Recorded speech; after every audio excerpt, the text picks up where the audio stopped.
Strategy Sprint is back.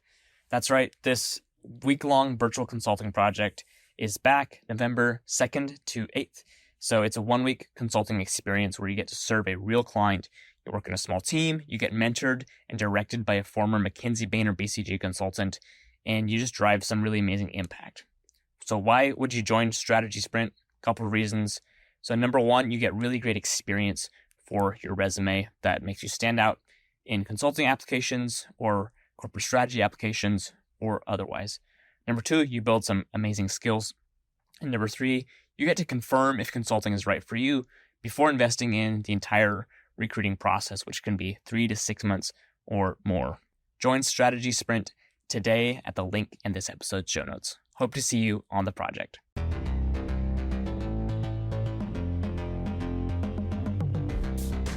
Hey, Strategy Simplified. Welcome to Season 15, Episode 9 of the podcast.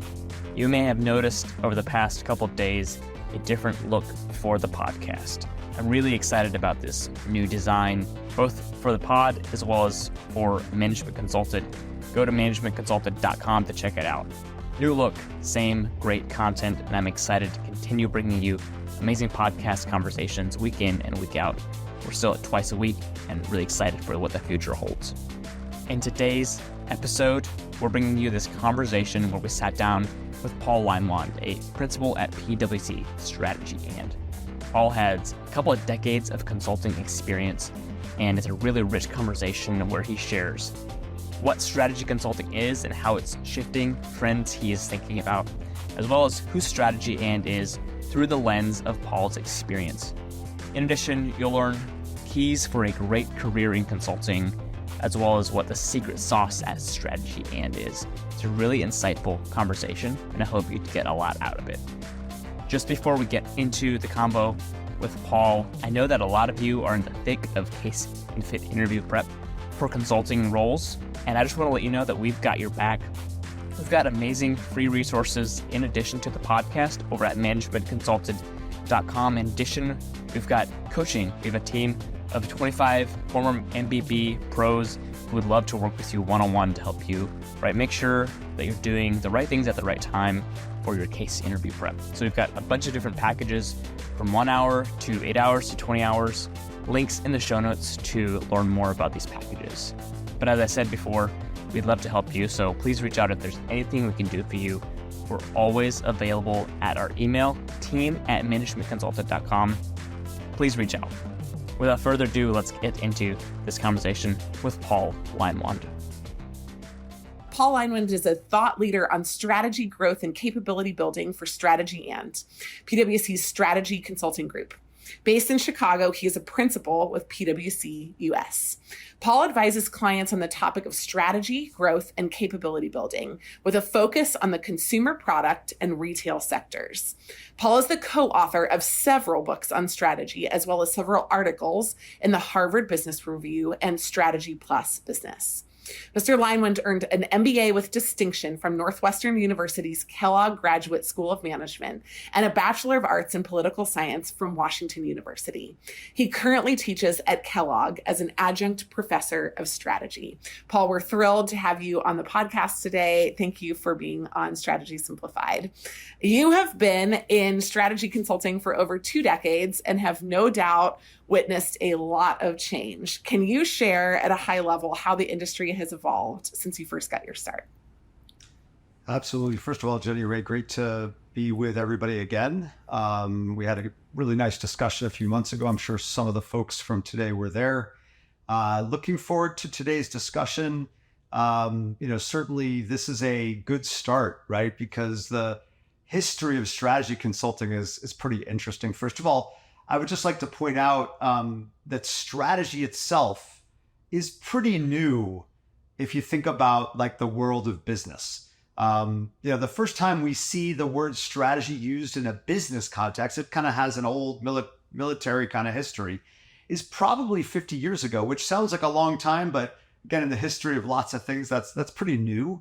The chief strategy officer position in most companies was not there 15 years ago, right? So if you think about like today's organization, finance, marketing, sales, operations, legal. These are functions that have been around for a long time. Strategy, not so much. And actually, because of that, strategy was something that you looked to the outside for help. And that's in some ways why this profession got created, because organizations would hire strategy firms to do anything that related to whatever we can define strategy as. And I'm sure we can have a good conversation about that. But there's been a lot of change as organizations have built up their own strategy functions. Still using a lot of outside help. There's no question. There's tons of advice and guidance and work. But it's gone from what was historically like the corporate strategy effort that was done, let's say, every year, and you'd look at every business and every function. Now, strategy consulting is much more outcome focused. We have a particular business that isn't doing so well. We're looking to grow in this segment.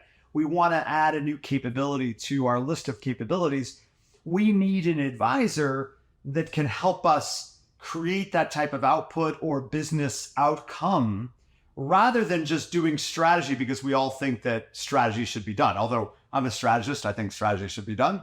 But if you think about the profession of doing strategy work, it's becoming much more specific and much more goal-oriented.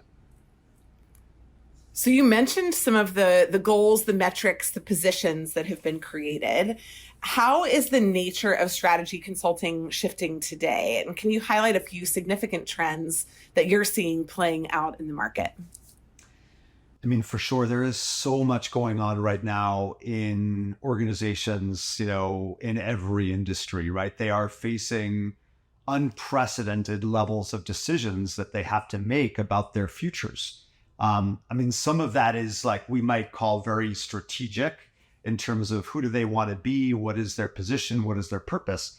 But there's also really interesting and complicated decisions about things like where should we deploy AI?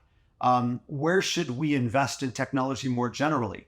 What is the operating model that we should be using to go to market and to drive growth?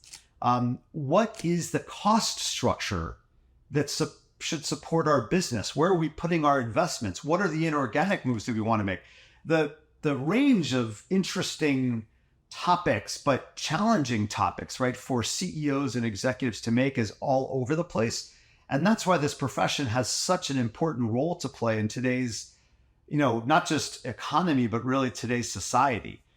Because there are very few organizations that can really step back and objectively provide guidance around not just what's happening on these topics. We could have a whole conversation about AI, but what should happen in this organization on that topic? That's a completely different discussion and a really important one. So what's happening in AI in general is an article, and what's happening for AI for us is a strategy. Is that how you would say it? Something like that? Because, if you look at AI, and we can spend a lot of time here, there are thousands of use cases, right? And these use cases are changing like almost every day, right? As organizations look to take a technology and deploy it against a whole bunch of different opportunities. And there's great examples.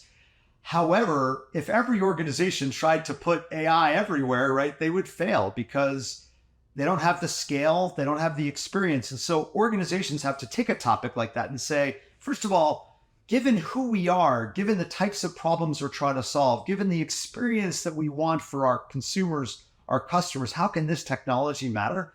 But more importantly, rather than just deploying a technology, what is it that we should be doing, right? Technologies are wonderful, but we want to rethink the way we go to market, the way we engage with the world, using technology, understanding the potential of technology, but not seeing technology as a Band-Aid. That's where we create lots of tech debt, right? By bringing in technology at individual problems rather than stepping back and rethinking exactly how we do our work. And that's where I think the industry of strategy consulting has been incredibly helpful over the last several years on this topic, which is helping organizations see the potential of technology, but deploying it in the right place. So good. Can we just talk about the misconceptions around strategy consulting? What are some of the ones that you have to sell against when you're working with clients? Things that they assume about the industry where maybe it would lack value, places where it historically has been cross-functional instead of unifunctional, or unifunctional instead of cross-functional. What are some of the misconceptions that you have to explain to clients to unlock the value of what you do? It's so funny. This morning I had two conversations that related to this topic. One was a conversation where someone basically asked, like, so how much of your work is really just saying what, the client already knows? So that's like a very leading question, of course, right? It was asked. What did you answer? You have to tell us. It's really interesting. This was not a question that I got, but a colleague was describing this, and in many ways we know that the industry is really beyond that. Yes, I think there are times where maybe in history, and I'm sure it happens here and there, where yes, consultants may be collecting information and sharing some of that back. And I think there's actually value to that if it's shared back in a helpful way. But by and large, I mean, we have very smart clients. They are not going to pay the fees that they have to pay unless they're going to get tremendous value from our work. And so, that is not something that we see happening very often or really at all. But it certainly is one of those stereotypes out there about strategy consulting. The other one is almost, I think, kind of more interesting. Just like, what's the framework, that you use to make all of your recommendations? As if it were that simple. And I was kind of imagining, walking in there with like Porter's 5 forces, like, oh, this will answer every project. Just check the boxes and you're done. What's incredible about strategy consulting is how bespoke the work is. Yes, we have methodologies. We've written, as you said, lots of books with Harvard on an idea around capabilities. So of course we have a philosophy that drives the way we think value is created, but every project needs very unique approaches. It has unique data. It's got unique clients. It's got unique circumstances. Competitors are different. And so there's no one framework that somehow just magically, answers every potential problem. We do love frameworks. They can be very helpful in structuring information and structuring a conversation. But ultimately, the right answer requires a lot of creative thinking. So I'm gonna push back in a way that I'm sure that clients also push back, because I think that your answer to this is going to be illuminating. I know a lot of people have joined this call because they want to apply. They want to apply to y'all in 2 weeks, and they're looking for that secret nugget of information where they can draw the parallel from who they are to what you're doing. But the pushback I could imagine a client would be, well, if it's bespoke and you're going to create it yourself, why should we not just create it inside? And how would you answer what the value is in a bespoke industry to somebody who does this regularly? Can you explain that? Well, and I always encourage clients to try to solve a lot of these problems on their own. I think that's excellent. And we have wonderful capability that sits inside of all organizations. There was an old view that the strategy consulting firms were hiring all these MBA students and, they were so bright, and there's incredible intelligence and capability all over the place. So what a consulting firm can do is several things. One, they understand what's happening across lots of different organizations.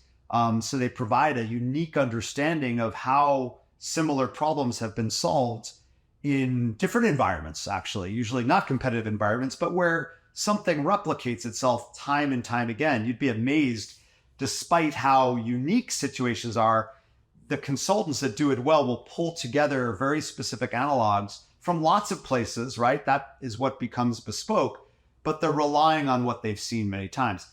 Consultants at their best are also incredibly objective. Organizations struggle sometimes to look at a problem truly right with a new set of eyes. We often think of this as like, if you were to set up a competitor, right, that would basically try to take over your business, what would that look like, right? Because they would probably do a whole bunch of things that like this organization doesn't do. It's hard when you're sitting in the middle of an organization to do that work.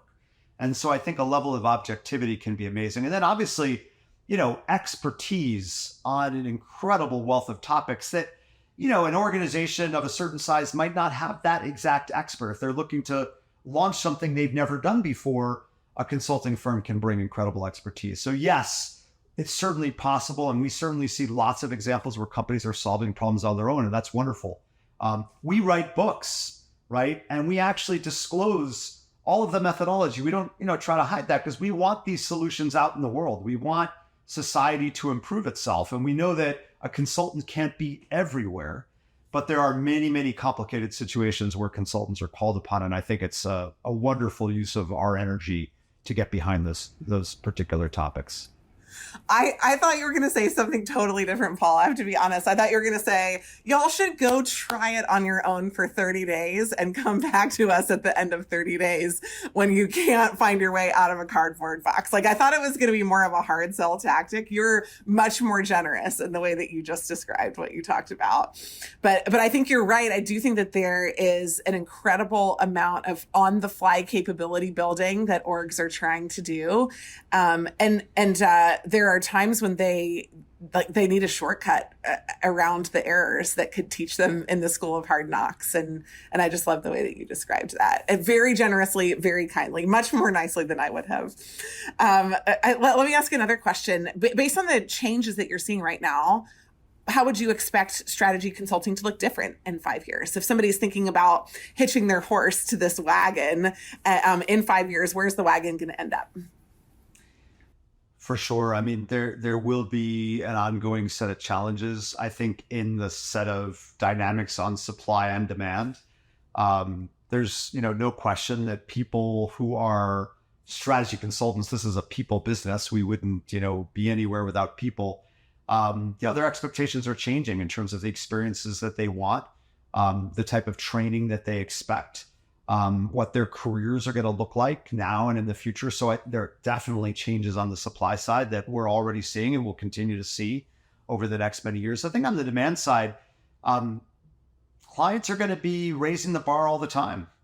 They are building incredible capabilities. They have lots of options in terms of not just whether they choose a consultant, so the discussion we just had, but which consultant they choose. And there are a lot of firms, big and small. The list of small firms is pretty incredible if you think about it. Hundreds and hundreds of different organizations that can do consulting work. And so I think the bar is being raised all the time from clients in terms of what that value equation looks like. Beyond that, I would say, importantly, consulting firms also have to think about their own strategy to technology and to data analytics. A lot of the work that I did when I started is no longer done by a consultant. Now what's fantastic is we can get a lot of that analysis done and then focus our energy on helping clients really transform in the right way. And so being able to manage that transition of technology and how we're going to do our work is going to be really important. Hey, Strategy Simplified. It's Japheth here, your producer, and I really quickly wanted to pop in to tell you about Black Belt. So if you're targeting a consulting role at a firm like McKinsey, Bain, BCG, Deloitte, Oliver Wyman, Accenture, you name it, Black Belt is a structured case prep program that might be exactly what you need to push you over the hump and land that offer.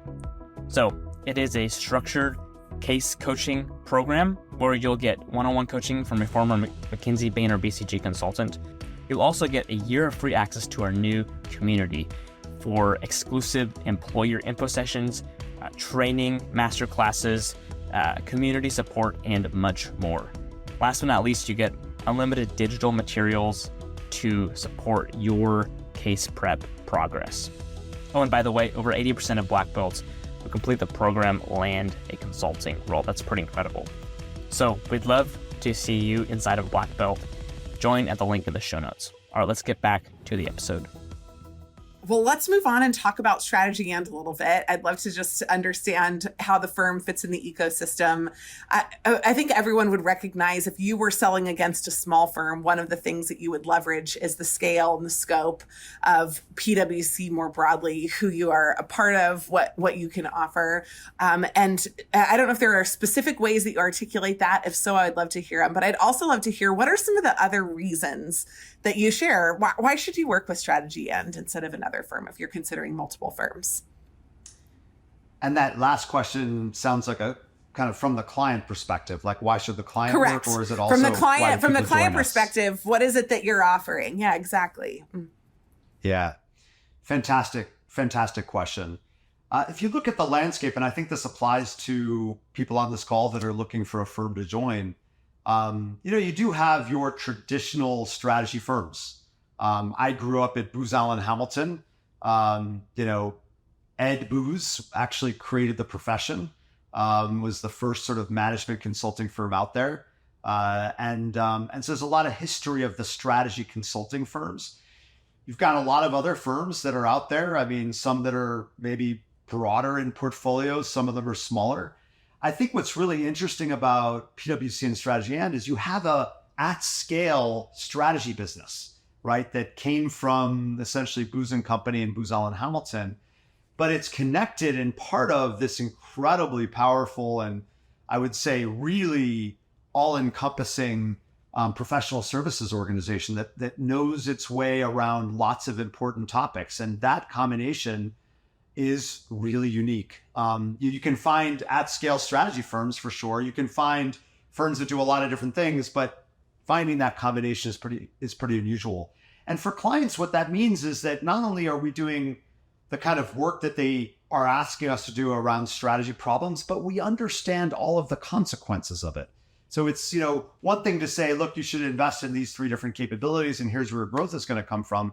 It's another thing to actually be building those capabilities all of the time so that you can make that recommendation with very pragmatic advice, and really understanding the consequences and what does it take to be successful. Because it's one thing, to say, here's the 3 things, this is what you need to do.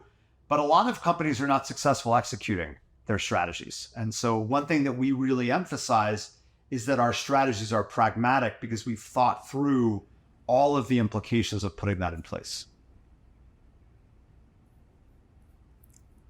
Very good. I think that's incredibly insightful. Let me ask the counterpart question that I asked about the industry about y'all. So what do you think is a misconception that people have about Strategy And or PwC in general that you have to overcome when you're selling the work? And then when you do, you're able to be effective with closing contracts and signing new clients.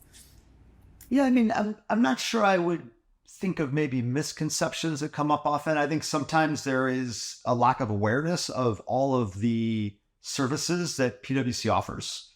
So in some cases, we'll meet with a client and they'll say, oh, we weren't aware that you had this capability. So there's certainly an opportunity for us to make sure that people, provide that understanding of the type of work that we can do. And that's true whether it's strategy consulting work or it might be true with other capabilities that are at the firm. But certainly the PwC brand recognition is very, very high. And we're working with, many of the largest organizations. So access is there. But again, it's such a big brand and such a great brand. But then understanding some of the verticals isn't always so easy. Well, one of the challenges for people when they have these everything opportunities, you could do anything under the sun and we offer everything and there's, 1,000 ways that we can help, is to try to pinpoint a culture. What's a cultural value that is different? If you're an everything culture, are you just everything to everybody? Are you nothing to anybody? What do you think are a couple of the culture factors that really resonate both with your clients? I'm sure that they're picking you not just because of capabilities, but also because of culture, but also potentially with staff. I think that's a fantastic discussion. And I certainly think you're right that clients are choosing the firm that they work with because of the people often. And behind the people, I think, are a set of cultural norms and behaviors that are really, really important. I think for us, we've always kind of talked about the firm as being sleeves rolled up.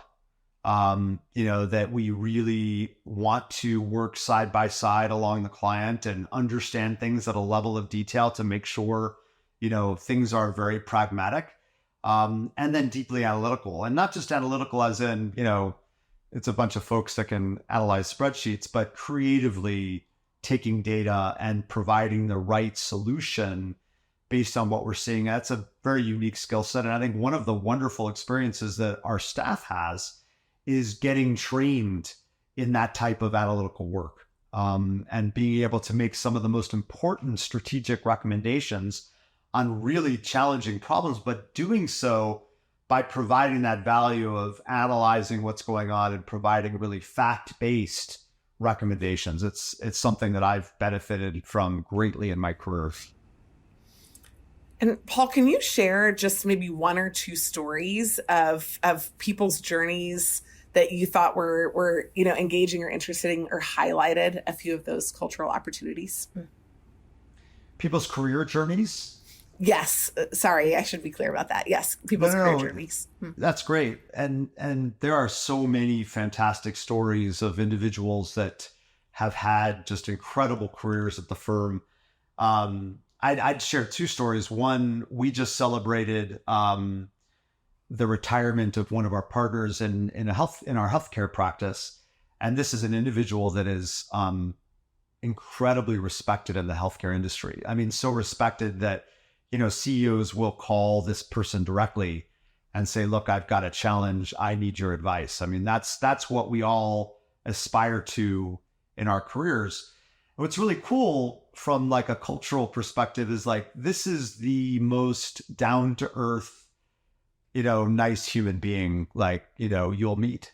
And sometimes we think of like these luminaries as, kind of a bit out there and inaccessible. And this person is just the opposite. And I think that really reflects our culture in general. We're not going around or even thinking, we're so much smarter than anyone else. No, like we've been given a really unique role and a unique responsibility in today's environment to help on some of the toughest problems. And I think that mindset goes a long way. And our clients see that, right? Because our clients want to hire people that want to help them, that don't necessarily want to come in and be the smartest person in the room or be so excited because we had an idea you didn't have. It doesn't matter.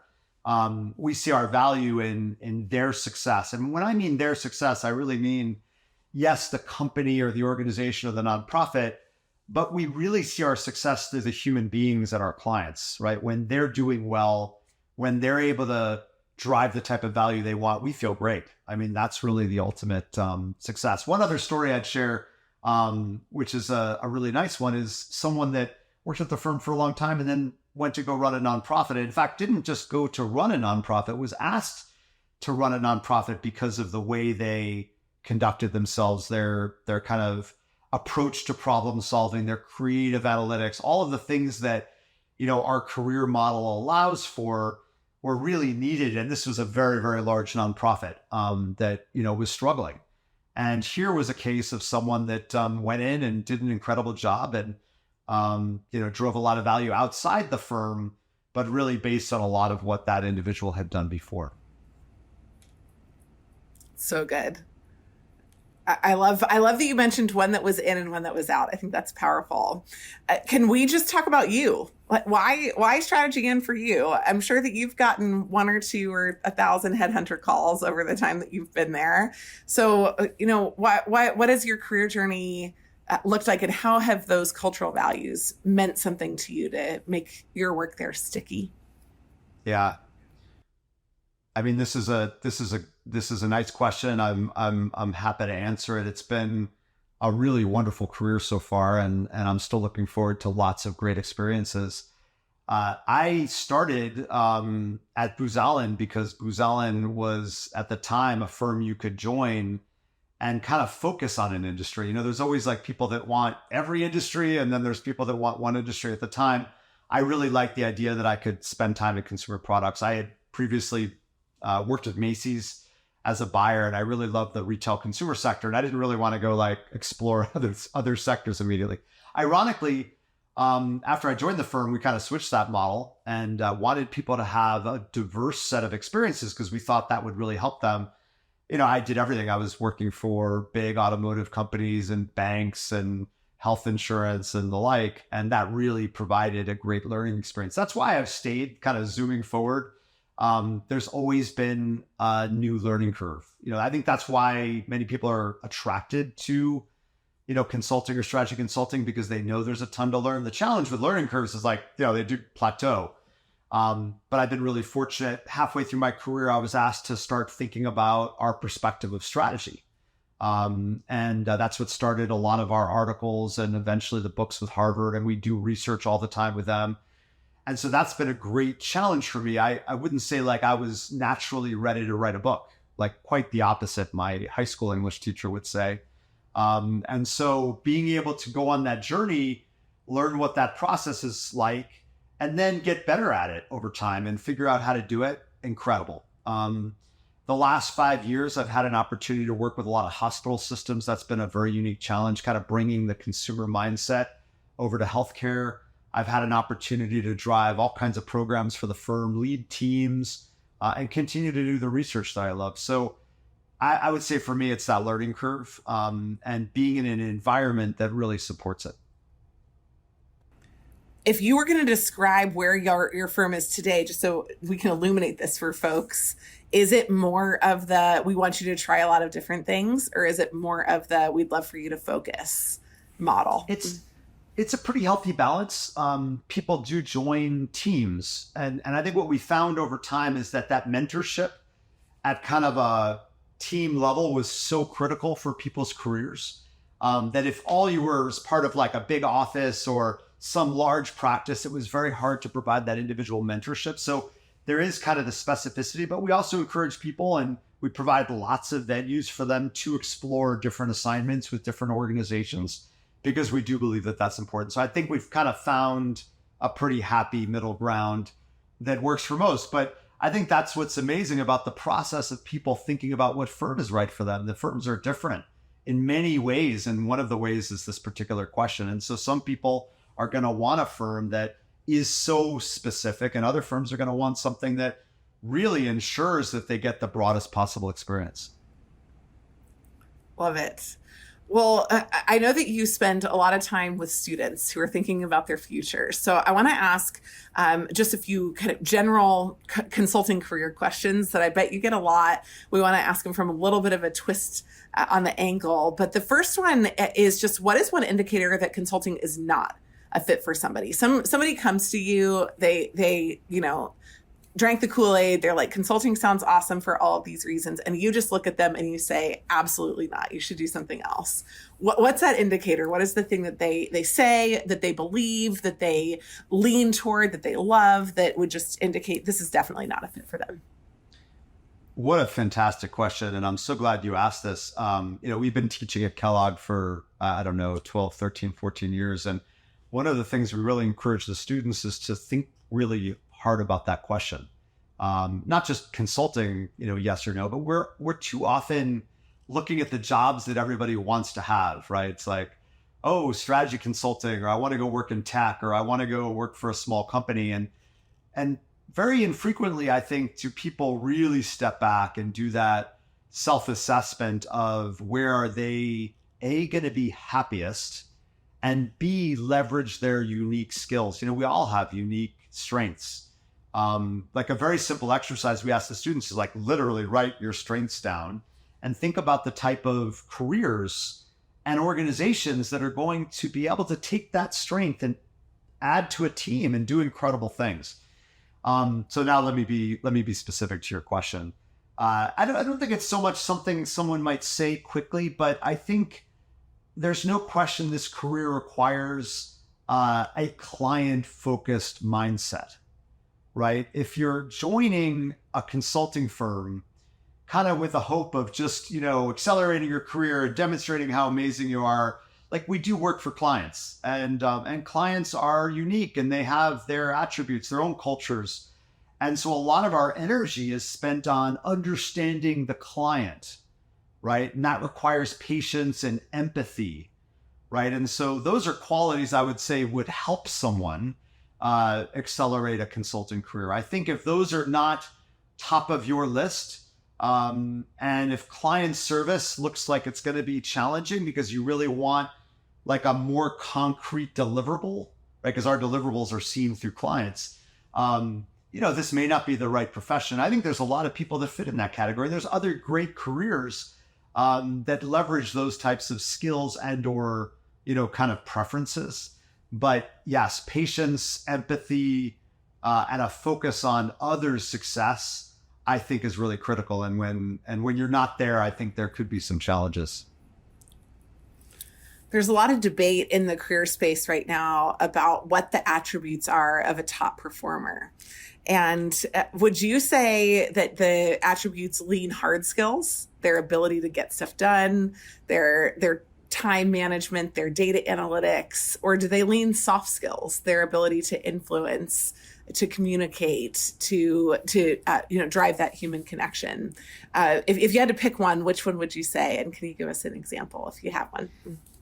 Yeah, I mean, before you said, could you pick one? My answer was going to be, this is a profession that requires excellence in both. It really does. There's no question that you could be a great individual contributor in a consulting team for some period of time with great analytical skills. There's no question. But if you want a career in consulting, at some point, your incredible analytical skills are going to sort of reach a plateau, because the inability to relate, the inability to use those ideas, you'll be frustrated because other people will be doing that for you. And at the same token, just having incredible communication skills is wonderful.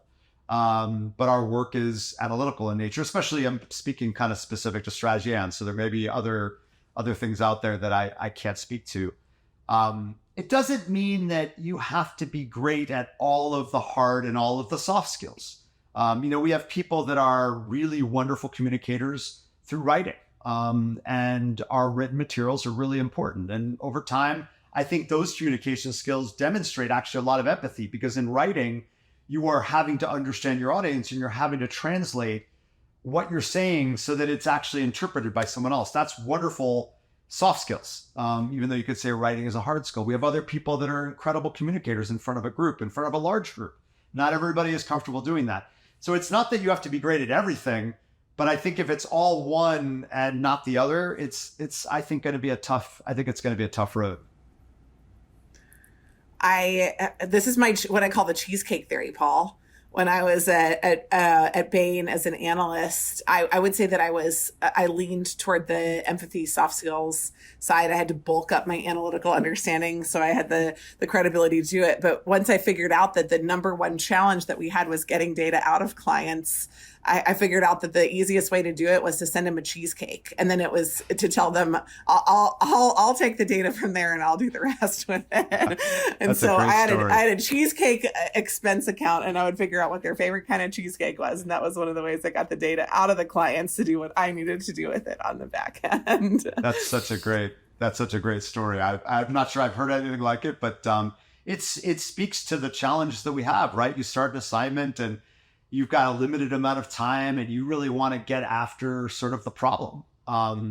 And we have to figure out how to work with clients so that they're part of that same solution, rather than like, oh my God, I have to get the data like out of them. It's like, no, this is part of the process and we want them to be as excited about this effort as we are. It's so true. Cheesecake. Well, the cheesecake theory. Yeah, it's my cheesecake theory. Last question on this, right? You really have the ability not just to speak to short-term, but long-term success in consulting. What drives successful longevity in a career in consulting? I mean, the first thing that drives long-term success is actually your ability to sustain your lifestyle. Because there is no success for someone that gets burnt out, no matter how effective. I could describe all the skills of an incredible partner that's been fantastically successful. But being able to drive the right approach to managing work and everything else is paramount, absolutely paramount. I was really fortunate to build some really great relationships earlier in my career. And, the one thing I always tell everyone is, like, if you want a sustainable lifestyle in consulting, it's a lot easier to do it with incredible relationships. And I don't just mean incredible relationships like, oh, I know X or Y, but people that really trust you and that you trust them. Because with trust, a lot of the, if you want to call it like transaction costs of this business come way down, right? The selling time, the proving yourself, the understanding what their situation is all about. If you have all that figured out, it's a much more efficient approach and you can be much more effective. You can also travel less. You can also work with the same clients over and over again because they really value what you bring. I translate like managing lifestyle, which I think is paramount, into maybe an approach, but it also requires like people with confidence, right? That know how to make the yes or no decisions about when you agree to that trip or when you agree to that extra project or that extra deliverable and when you say no, and trying to figure out how to manage that. I think on the skill side and the experience side, I mentioned relationship building, but I also think being famous for something is really important. We used to ask, and I think we still ask, a lot of our directors that are trying to make partner, what is it that people are going to come to you for? What are the types of problems that you are uniquely positioned to answer? And not uniquely positioned like inside of strategy and or PwC, but like uniquely positioned. And it's not that people are going to have that on day one, but we want them to have an aspiration and a direction to attaining that over time. And I think if I look at all the people that had incredibly successful long-term careers and did really well, they were famous for something. They became known in an industry or a functional topic. They were the go-to person. And that makes, our jobs just a lot easier, right? Because that comes with a certain access that, wouldn't be available without it. Well, Paul, as the final question before we move to our few fun questions, what are you famous for? I think that your clients probably know, but I would love for our audience to know what the hallmark is of what you do and what you bring and what you would say would be your answer to that question. So for many years, we were doing strategy work like many other firms. And, we described it as like market back. We still say that market back strategy. And, that was pretty, I would say, popular, right? Because companies were kind of focused inside and they wanted to get lots of information on the outside and they wanted to know where they were going and how to position themselves and lots of cool stuff that would follow. But we noticed that essentially those strategy efforts and companies that were pursuing strategies like that were rarely executing them well. And they were kind of the, famous binder on the shelf rather than the successful growth that we all wanted. And I was in a really unique position of working at a client where together we sort of determined that it wasn't so much the market that was important, but what was equally important and often completely undervalued was a firm's capabilities, a firm being an organization, not a consulting firm. Like, what did the company do better than anyone else? Not what did they sell? What did they do? What was behind their products? Was it some unique way of innovating, some unique way of selling? Did they have insights that nobody else had? What were these capabilities? And, Prahalad had built the core competence theory, which was amazing. But over time, core competencies often became like human attributes rather than organizational attributes. So we spent a lot of time working on this idea. And we published an article in our own magazine, which talked about this idea of capabilities and capability-driven strategy, which is what we called it. And Harvard approached us and asked us to kind of start to really think about a broad set of publications that brought the idea of capabilities much more in the core of doing strategy work.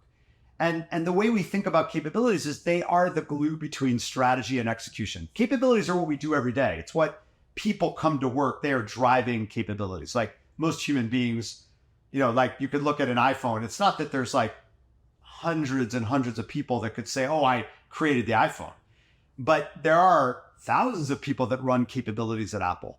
And we see this at lots of different organizations. And so for us, this is kind of the central belief, right? Which is capabilities drive execution, but they're also very strategic because it's how you differentiate yourself. It's the things that you can do better than anyone else. And so if you've answered that question of what are the capabilities that matter for us, you have a huge amount of value. And we've demonstrated this with all kinds of analytical research in the past. So that's my focus, is bringing that to life and helping organizations see the potential of it.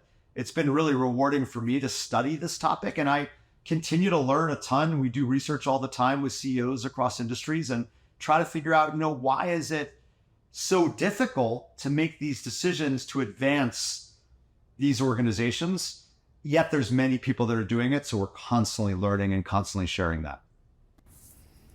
There you hear it, y'all. You're with someone who's famous on capability-led strategy. That's actually, I love that. I think we should probably post a couple of articles. So we'll work with your team, Paul, so that they can read up a little bit more about who you are, so you know the legend that you have on the pod today. So thank you again for joining us. Before we wrap up, I just think it's always fun to end with a few fun questions about you. These are illuminating and vibey and awesome as a way to just remember that consulting is a human-focused industry, not a spreadsheet or an AI or a other focused industry. The humans are still in charge, is what I say in my sessions.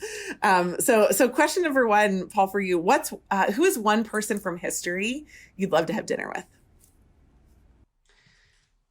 That's a really hard question. There are so many people I would love to have dinner with.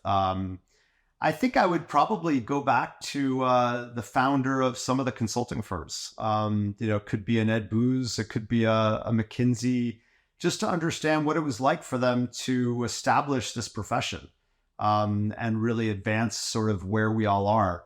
But beyond consulting, there's a list of 10 or 20 people that would be pretty incredible. Famous artists of the past and what their lives were like. So I'll work on that list and see if I can make some progress. Might be tough, but we can try.